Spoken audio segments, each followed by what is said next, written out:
Hey, everybody. As you know, I am your host, Queen Erin. I'm running these inspiring insights live videos and recordings just based off of the interest that I had received from, um, I guess, partners and supporters of Kween Wellness. And I'm so happy to be able to host amazing humans on this platform. And yeah, so tonight we're going to be talking about the stress skin connection. Um, as I said, a topic very near and dear to a lot of people's hearts, and especially near and dear to Dr. Olivia Leung. Welcome aboard, Dr. Olivia. Thank you so much for coming on. Thanks for having me, Erin. I'm so excited about tonight to talk all about the skin. You know, it's my jam, so thanks so much for having me. I'm really excited about this. Yes. Oh my goodness. Yes. So before we get going into anything, I'm just gonna, I guess, introduce Dr. Olivia a little bit more. So her and I actually went to school together, went to naturopathic medical college together, formed a great friendship from there. And wow, how much has changed in just a year since we've both graduated. Dr. Olivia has went on to form her own healthcare clinic, Avena Health Clinic. Congrats on that. Thank you. It's been a wild year. It has been, yeah, the wildest of the wild. So yeah, I guess Dr. Olivia wanted to talk more about skincare and specifically the skin connection tonight because so many of us have to deal with acne, with psoriasis, with eczema, and especially now in the age of sanitizing our hands everywhere we go, we do have a lot more issues to do with our skin health, even on our hands, from our faces to other parts of our body. And tonight is really meant for you viewers to get a more holistic approach to your skincare routine um, in order to actually start implementing what you can. And know that these things are fairly safe. What we'll talk about is fairly safe, but obviously any herbal cream or ointment has just as many kind of, maybe not just as many, but definitely has side effects that comes along with it. So my hope is here today to inform you as best as possible to really, yeah, just like be more educated on your own kind of skin health and maybe some other kind of hidden issues that aren't necessarily on first on your mind when you're thinking about, oh, why do I have this skin condition, or why am I breaking out, kind of thing. So yeah, we're going to be going beyond skin deep here in this chat with Dr. Olivia. Yes. Yeah, I guess I'll start off by just asking you, Dr. Olivia, how did you kind of come about your whole Avena Health Clinic and really focusing in on skin conditions? Yeah. How do I say this in summary? So for me, you know, personally, I have acne prone skin. You know, I've struggled with it for most of my life, and I still occasionally have the breakouts and so on and so forth, right? So I know the pain of wanting clear skin, of wanting to cover up your skin when you go out, but also the pain of not knowing why. And then going to, you know, various dermatologists or whoever, and they just said, oh, you know, just take this topical, just do this, do that. And yes, it would kind of help, but not really. And I was just really frustrated as to why this was happening.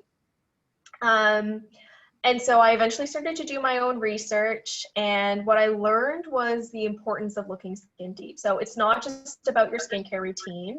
It's not about just the topicals. It's about looking into other aspects of your health. And when I look back, my skin was at its absolute worst when I was in undergrad. So with reflecting, that was when I drank more than I normally do. I was sleep deprived. I was anxious. I was stressed out. I was eating junk food, hitting up snack bar all the time, right? And so I had horrible cystic acne, and my skin was just bad. And so being able to evaluate, okay, these are maybe some of those factors that I actually need to look into instead of spending all this money on different topicals. right? And Yes. so that's when I started to create healthier habits. And I finally started seeing change. It took time, don't get me wrong. It wasn't just like magic, like I had clear skin. It took a year of commitment, of motivation, of, you know, changing my lifestyle. And I started to heal. So slowly, but I was healing and I was finally seeing some change. And by no means is my skin perfect, right? Like I have my good days, my bad days, bad months, whatever. But the difference was I knew my triggers, and knowing why I was breaking out was the best thing. And I was like, okay with that. Like, yeah, okay, you know, maybe it's because I had this or I did that. That's why I'm breaking out. And that clarity was me being okay with it. And so I finally felt confident about it and about my own skin. And that's really the, you know, the ongoing journey of that is what inspires me to kind of help other people figure out what are those triggers, what are those things that they can do to achieve what I like to call skin confidence. And skin confidence extends beyond just what we see here. It's about feeling, you know, confident about your health and being able to take control of your own health, and adapt to it. So that's really the premise of what Avena Health Clinic is. It's trying to support you through life seasons, which is our, you know, little slogan that I say, but that's really what it is, right? Like life is always changing. We have to adapt. And this clinic is really just the vision of it is to support you through all those different life stages. So it's a long story about me and the clinic and why skin is my jam. I just love to talk about it and teach about it. So Wow, you even just like talking from your own experience, Olivia, you have so much to offer in terms of really helping people with their skin. And I feel you. The skin confidence is number one. You know, if you don't feel confident literally in your own skin, what other, like how it affects so many parts of our lives, whether that's our career, you know, how we show up to work every day, how we show up in relationships, you know, even our own self-confidence. So you touch on so many good points there. And I'm sure, you know, it's almost teenage years are synonymous with acne. It seems. And that's exactly what it is. You know, we're coming into our own, but we're also dealing with a lot of our own skin issues, and we're so conscious and aware of how we look, right? And that doesn't really go away just because, you know, it's 10 years later. You might have scars from acne, or you might have you might still be suffering from sort of acne or any other sort of condition that we might have had, you know, whether it's allergies or eczema, you know, that really come out. So yeah, you've touched on a nice few things there, and I'm really excited to host you. For those of you at home watching, if you have any questions, just drop them in the little chat box there. We are happy to take those questions, and if we don't have time because we're on a huge rant, we'll just do it at the end. But hopefully we'll be able to answer any people's questions as we start. And so I was hoping, Dr. Olivia, if you could maybe just touched on, you touched a little bit about like your lifestyle changes and how you came about really helping your skin care. So for people at home who don't necessarily know where to start, where's a good place? Because really we're going further than skin deep, right? We're going inwards. And a lot, I know in traditional Chinese medicine, the skin is kind of like how we detoxify, you know? So a lot of things, a lot of toxins come out of our skin, and not everyone knows that. So maybe what's one thing that we can start with? What's one thing? Well, the very first step that I, you know, do with any patient that comes in is awareness and practicing mindfulness. Like that's actually where we start. And mindfulness in the sense to listen to their body. So what is your body telling you, right? So even if two people come in with acne, they're, you know, the root cause of their acne might be different, right? So what's causing it in this person, what's causing it in that person? And the very first step is, what are the signs? What's your body telling you? And so this is something I go back to and build on with every follow-up visit too, because it allows that person to kind of evaluate where their health stands now, their baseline, and then be able to kind of check in again and see how that transformation has changed. So I would say the very first step is doing like a symptom tracker. Okay, so how often are you breaking out? When?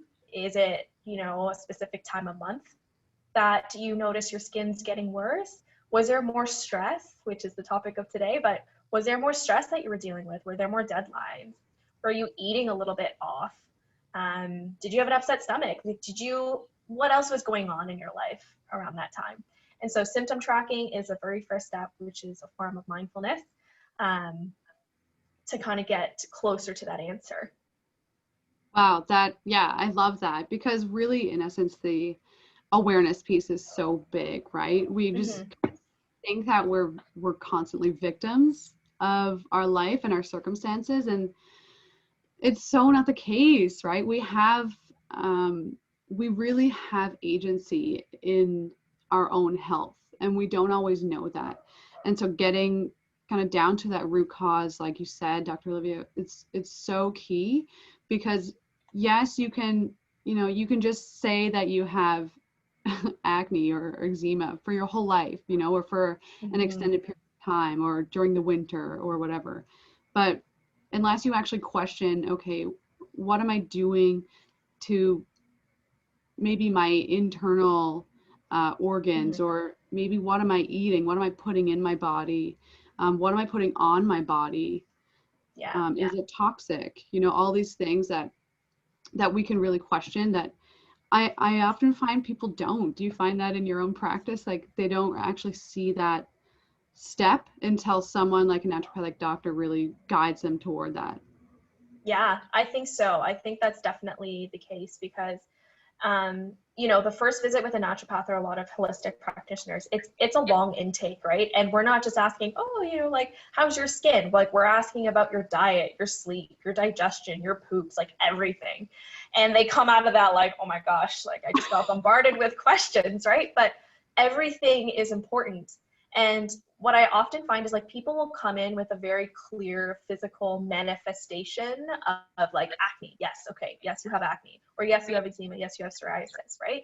But often that physical manifestation tends to overshadow other things that are going on, like you said, right? So what's the internal imbalance or dysfunction that's happening that need our attention just as much as, what we see on the outside, and are most likely the root cause of what you see on the outside, right? So this is really highlighting that importance of mindfulness and just listening, like taking that chance to listen to your body.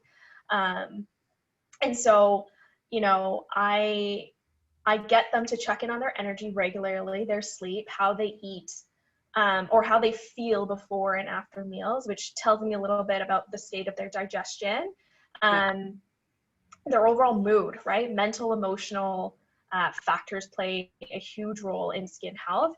And so my role as a practitioner or as a teacher is to try to piece together all these like seemingly random symptoms that don't seem related to your skin into one big picture, and allow them to see those connections. And that's really the starting point for understanding the why behind, a treatment recommendation. Yep. Right? And so it allows you to understand the why. Like, why do I need to improve my sleep for my skin? Like, I know I need to improve my sleep maybe for energy, but like, how does that affect my skin? Or why do I need to cut out these certain foods? Why, right? And knowing the why is the most important part for long-term changes, because that provides you that motivation and commitment over time. Like when life gets busy again, or things get inconvenient, you come back to that why, and it allows you to restart again, right? And so like healing is not linear by any means. You're always going to have a little bit of setbacks, and you're going to come back to it. But the important thing is you come back and you restart. And that why piece is the key to allow you to get back to that point each time. Oh my goodness. Yes, Queen. Oh my God. It's so key. I mean, everyone who's watching right now, like, does that make sense? Like, how important is it that, like, if we start from, and I always liken it to this metaphor of building a house, right? So if we start from like the first floor, but don't lay a foundation underneath yet, we really have neglected a huge part of our own house, right? And so in terms of healthcare, that's the same sort of concept. Knowing your why, getting to like the baseline and getting to the root issue. So then you can actually build from there. And that, like you mentioned, Dr. Olivia, really starts just from knowing the why first off, and then the basics. Like we haven't, it's been like 20 minutes, 10 minutes into this call, and we haven't even gotten into like skincare products or anything, because that's not it. You need to go internal first, if anything. Yep. Yeah. And I like that analogy that you used about building a house, because like that's definitely one I use with my patients too. And I, first step with anyone is like, we need to focus on the foundations of health, like the foundation of a home, right? So movement, sleep, diet, right? Digestion, connection, right? Having that meaningful relationships and purpose, like those are all foundations of health. And if there are cracks in the foundation, any topical you add, anything you do, it's kind of like a temporary fix until you get that base strong again, right? Yeah, I hear you exactly. And I see some people just being like, oh yeah. Agree. Yeah, definitely.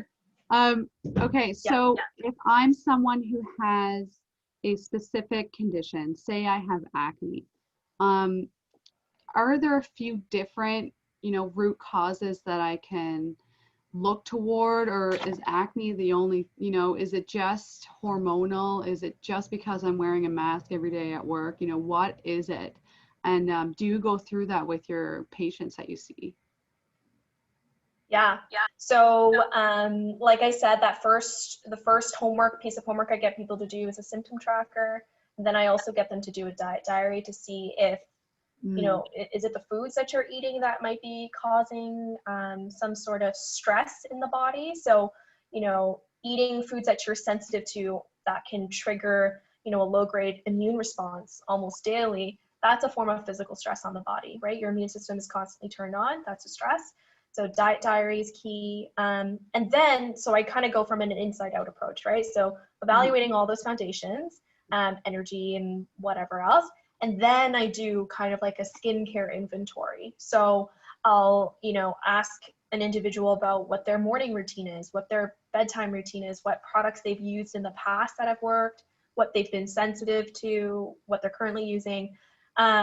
And as part of that activity, I kind of direct them to, so the Environmental Working Group has this really great database called Skin Deep Database, and it allows you to search the product, right? So a lot of common brands, drugstore brands, Sephora brands, like whatever.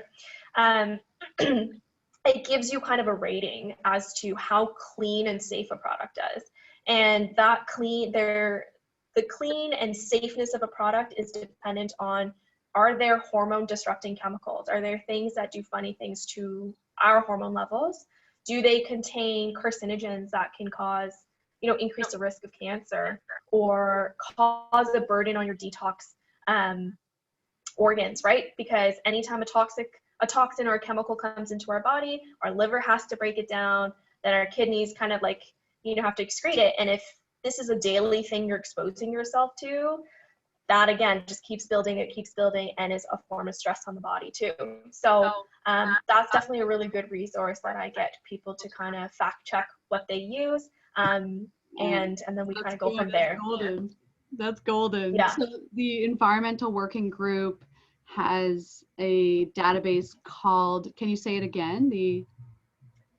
Yeah, so it's called the Skin Deep Database. So if you just go into Google, search EWG Skin Deep Database, it'll pop up, and they have the option, if you have it on your phone, like an app, you can scan barcodes, and it'll pop up, or you just punch in the name and it'll give you a rating from, there's a EWG certified, which is like the stamp, like the golden stamp of approval, to 10. So 10 you want to avoid. So you want to stay between a rating of 1 to 2.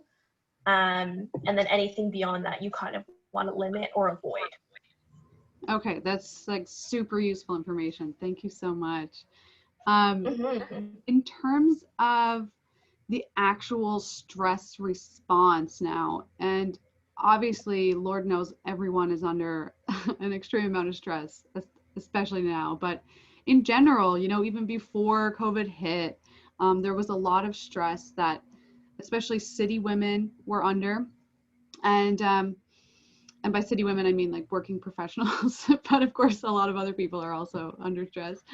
And I really wanted to get deeper today into our stress response, or like our physiological stress response, what hormones play the biggest factor, especially when it comes to skin breakouts.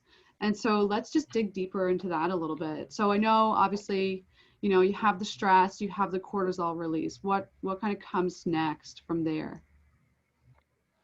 Yeah, so understanding that a stressor can be, mental, emotional, or physical. Like I said, it could be, from the foods that we're eating, a topical irritant that you're doing on a daily basis.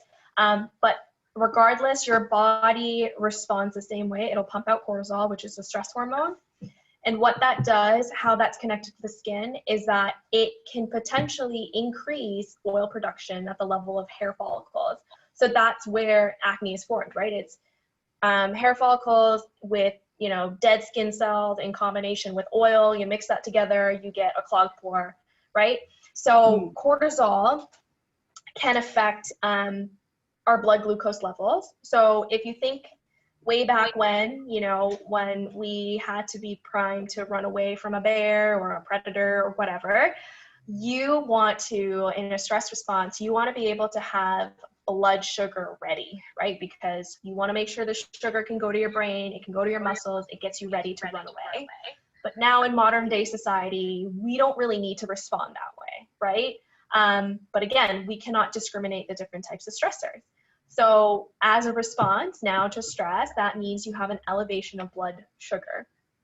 And what that does is that it can then stimulate this other hormone called insulin. So you commonly hear about blood sugar balance and insulin resistance and whatnot in diabetes or even like PCOS. So how does that affect the skin? So insulin itself, which is that troublemaker chemical, like it does wonderful things, but when it comes to the skin, there's actually insulin receptors at the level of the hair follicles that turn on that oil production. So if insulin is constantly on through, high blood sugar levels from chronic stress, or maybe even eating a diet high in refined sugars or processed sugars, insulin's constantly up. So that means oil production is also up, right? So insulin is one of the key hormones that you would think about. So again, in conditions like PCOS, that's when insulin resistance is a key thing we need to look into. So insulin, but if we are going to kind of pivot a little bit and talk more about stress hormones itself, cortisol, so that stress hormone again, can increase the production of androgens. So androgens is the broad term for things like testosterone, or DHT, DHEA, those things. And those hormones, again, there are receptors for them at the level of the hair follicle that can be turned on, or that can turn on the oil glands to produce oil. And again, that whole cascade of, in combination with the dead skin cells, can cause a clogged pore. So we're hearing insulin involvement, we're hearing sex hormones involvement, and there are so many other players too. But those would be the main ones. But if we're talking a little bit more about an inflammatory response, cortisol can also pump up those cytokines, or the inflammation markers that can then cause some local inflammation. Yeah. Wow, that was super detailed. That was a lot. I felt like I really rambled. I'm sorry. No, I love it. I love it. And I'm sure the people love it too. So like when you were talking about the secretion of androgens, that really got me thinking, because a lot of my audience, and I'm sure a lot of your audience, and women in general, tend to seek out healthcare a little more. So we're talking to you gals right now. How how is skin conditions related to maybe our menstrual cycle or our moon cycle? How can we kind of relate those things, and why is it always the case, you know, oh, I'm getting a craving for chocolate, and then all of a sudden the next day I eat the chocolate and then I'm like breaking out everywhere, you know? For sure. Yeah, can you So connect those? when it comes to menstrual cycles, right? So menstrual cycles, that's when we have fluctuations in um, estrogen, progesterone. So it's usually that relative balance. So oftentimes, even for myself and a lot of the women that come to see me, they always tend to break out about a week before their period. So a little Mm. after ovulation, that's when they start to see, you know, oilier skin, they break out, mood changes. And so really it's, again, that relative balance between estrogen and progesterone. So post-ovulation, progesterone is supposed to be higher So in relation to post-ovulation estrogen. So is like if that we're mid-cycle, seeing, just so sorry, people, sorry, post-ovulation is like, so you're ovulated during your mid-cycle, just so people know. yeah, mid-cycle, exactly. Yeah. Exactly. So that's usually at the halfway point. That's when ovulation is, and anything after that. So progesterone is supposed to be a little bit higher, and so if there's some sort of imbalance there, and you're, feeling a little bit more anxious or having, disrupted sleep, that would be a hormone that we would look a little bit more into, Mm. right? Okay. And so there's that term that's kind of thrown around there. There's like estrogen dominant or whatnot, and it's really that relative balance. It's not necessarily that you have a true estrogen excess. It's about the harmony between the two and just trying to keep it nice and balanced. So those would be the two hormones that we would look into. And then for some individuals, androgens might be a little bit higher as well. Yeah. Okay, and so this is usually, again, if there's some sort of insulin involvement. Okay, so some blood sugar dysregulation, insulin resistance, that can potentially increase, again, relative higher level of androgens that we kind of need to look into as well. Yes. Okay. Thanks for explaining that. And it is a thing, you know, I find that how many of my friends are always like, oh, I'm about to start my period, like I'm breaking out, or even while they're on their period, they're breaking out, and it's so common, you know. So that's some really good info right there. And for folks who are just joining, welcome. I love the spirit and the energy here, and know that we are also recording this on my laptop, which is directly behind my phone. So we are actually on Zoom and recording it. I'm going to post this on our Kween Wellness Facebook page, and I'm going to email it out to all of you folks afterwards. Okay, so don't worry if you just joined in, you'll get the full scoop afterwards. And at this point, I just want to like put it out there. If anybody has any questions that came up or comments or wants to like bring something up, maybe they break out at a certain time, like bring it on. We're here. Yes, I love it. So yeah, in the meantime, we'll just keep chatting, and then anybody that has questions or anything, just write it down in the chat box there. So I guess what I wanted to kind of steer the conversation towards now, Dr. Olivia, is that we have, like you mentioned, a lot of toxins in our environment, you know, in our foods, everywhere we go, even from the clothes and the laundry detergent that we're using. So how can we kind of reduce our toxic load? And maybe that might be one of the first steps that folks at home can try before they, you know, start going on these prescribed topicals that they have to wait a long time to see their dermatologist for, and that kind of thing. Yeah. So reducing your toxic load. So again, just assessing your. So one of the main things would be plastic. So. Nice, Jess. Okay, we'll get to that in a second. It's a good question because I love chocolate too, and I was like, oh man, do I need to cut this out? But yeah, so reducing toxic load, one of the main ones is eliminating plastics from your life as much as you can. So if you're still using plastic water bottles, to swap to, you know, either glass or stainless steel.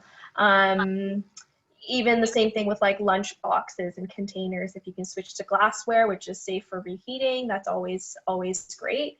And then in the realm of just kind of like personal care products, minimizing things that have just a lot of chemicals that you do not need, right? And so going through that Skin Deep database to again evaluate the health of the products you're using daily, right? So even in small amounts, and if you're using it daily, that has a compounded effect.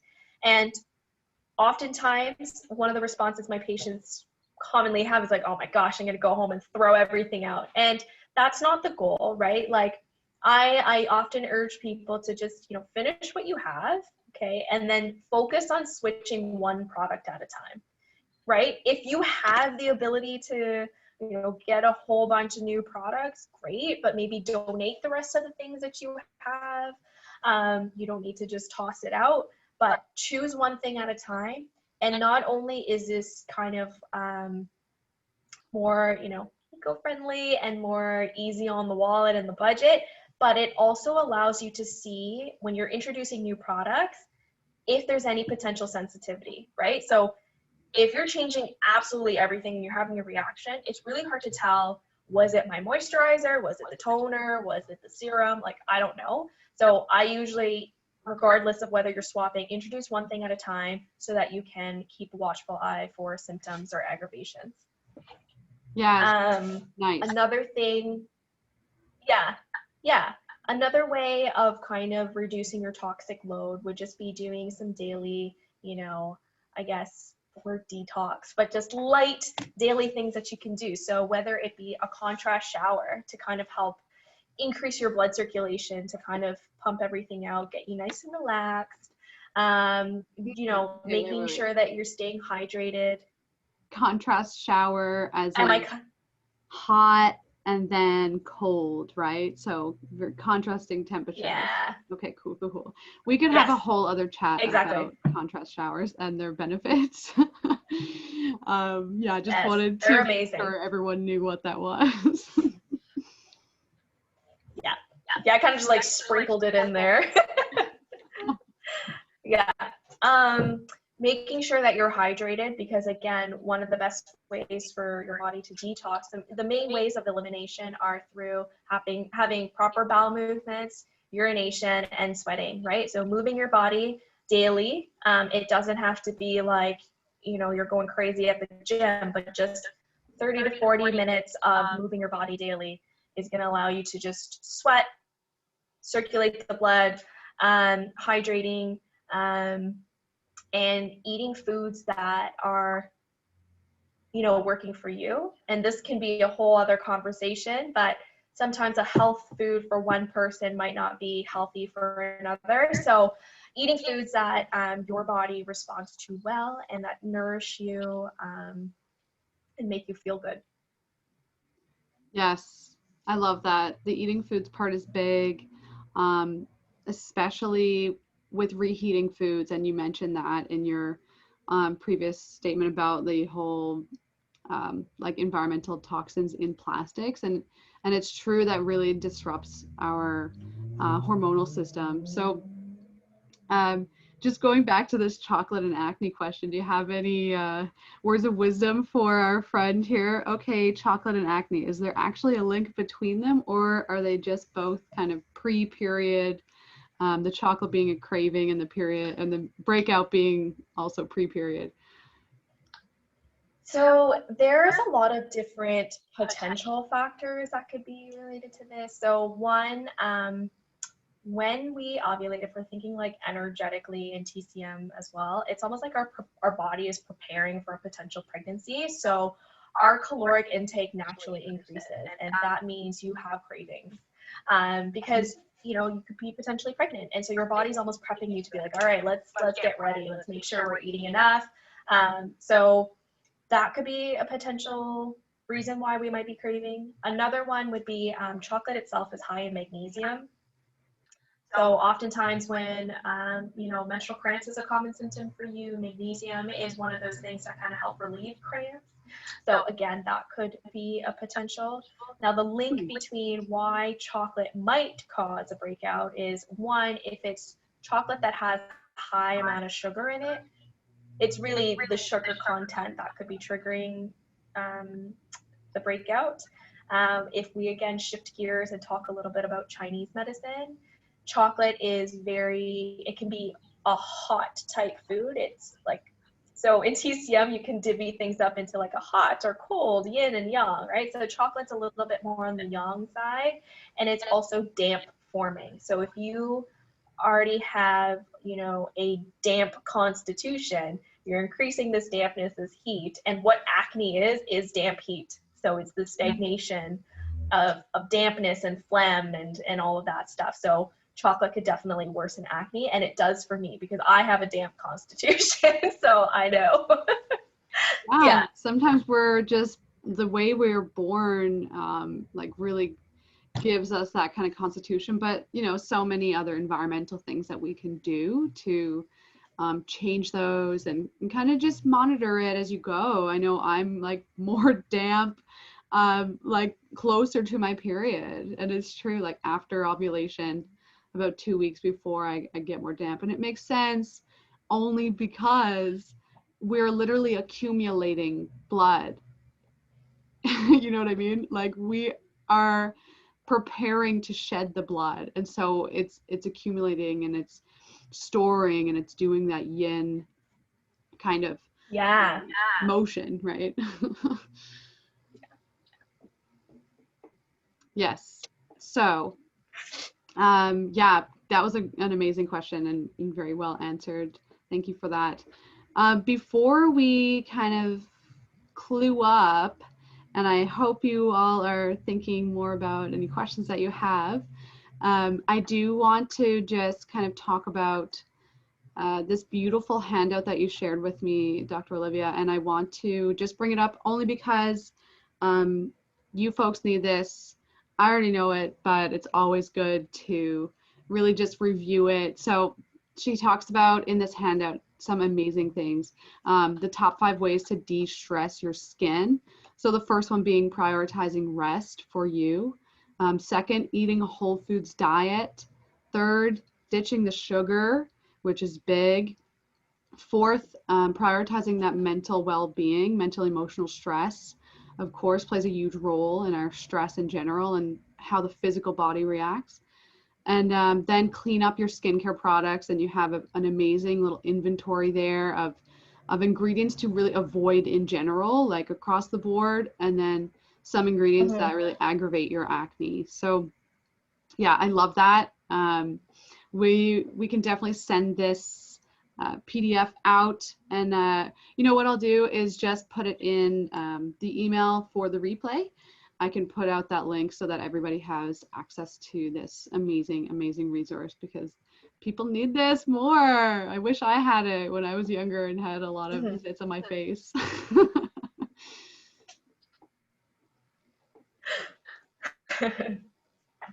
Okay, is there anything else that we wanted to bring up, discuss? I know, Dr. Olivia, you are actually just welcoming a new reflexologist to your clinic as well. So you guys are hosting a giveaway right now. Is that correct? Yeah. So we just welcomed a new team member at Avena Health Clinic. Her name is Kathy, and she's a registered reflexologist. And this week also happens to be World Reflexology Week. So in part of that, and welcoming her, we are hosting a giveaway for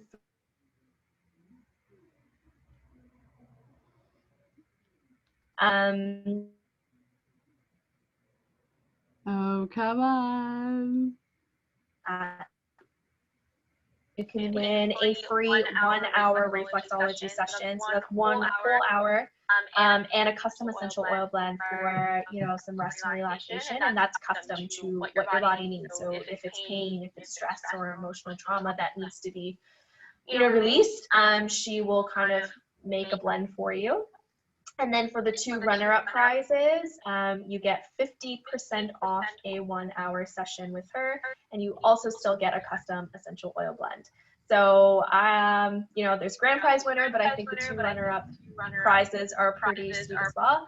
So to enter, you just need to follow both of our accounts, like the post on my account, share it to, you know, any friend that you think needs some rest and relaxation. And it is currently limited to just residents of the Greater Toronto area. So I will share some of those details with you, Erin, to kind of send it out. But yeah, so the winner will be announced next Tuesday. So the last day to enter will be Monday. Yeah. Amazing. I'm excited. Perfect. About it. Mm-hmm. That sounds so good. Sounds like my kind of relaxation. Oh yeah. Dr. Olivia, can we get in touch with you at all through Instagram? I know that Avena Health Clinic has its own Instagram as well. Do you guys have a website? Yep. So you can go to avenahealthclinic.com. That's the clinic website. And you can contact us via the clinic email. You can call the number. You can send me a DM on Instagram or even on Facebook. And I'll be happy to kind of chat with you guys. Yeah. Amazing. And before you go, I have somewhat of like a lightning round question. Just so the folks at home kind of maybe they're thinking, what's the top skincare product that you use or that you're using right now and that you love? Ooh, that's a good question. Can I name 2 potentially? Sure, of course. Okay, so with the transitioning weather change, it being hot, cold, I've been getting a lot of dry, flaky skin. So my go-to for the past couple of years is a rose water spray that I have in my purse. And anytime my face just needs a little bit of extra love, I just do a spritz. And one, it smells great. It kind of lifts my mood a bit, and it also hydrates my skin very well. So even if you have like a face of makeup, if you have makeup on, spraying the rose water works well with it. So that would be my number 1 favorite product.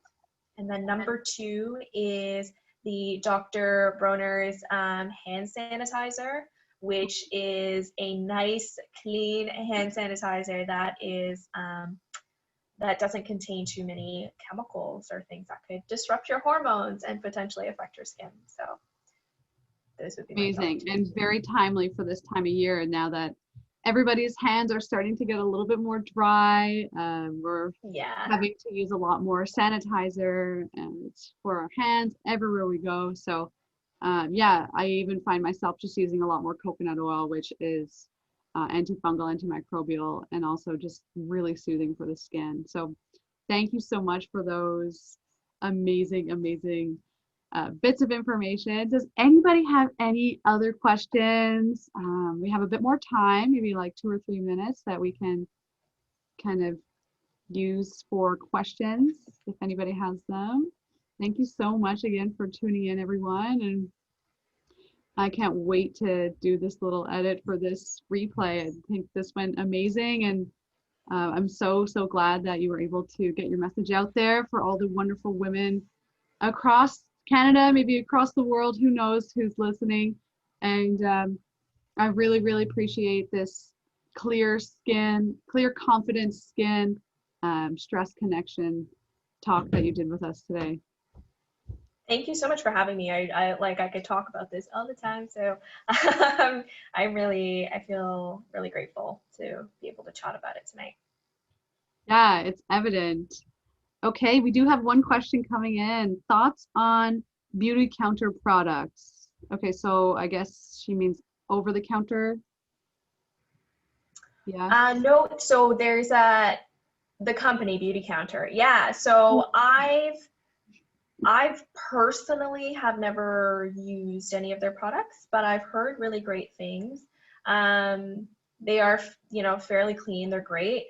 But again, if you are able to double check it on that Skin Deep database, I'm pretty sure it is on there because I have looked into it for a few people, just double check it and see what the rating is, and kind of go from there. So key thing is just being, you know, an informed consumer.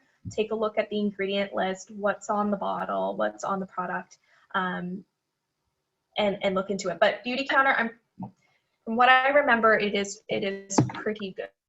It is pretty good. I don't know if that was the best answer. I'm sorry. Amazing.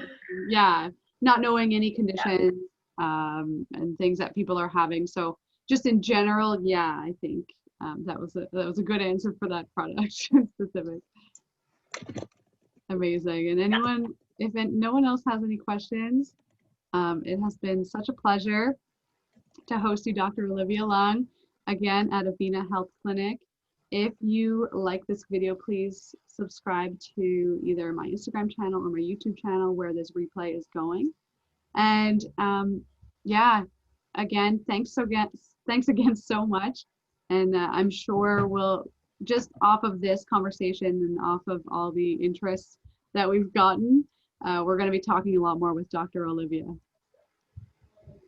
Perfect. Thank you so much for having me.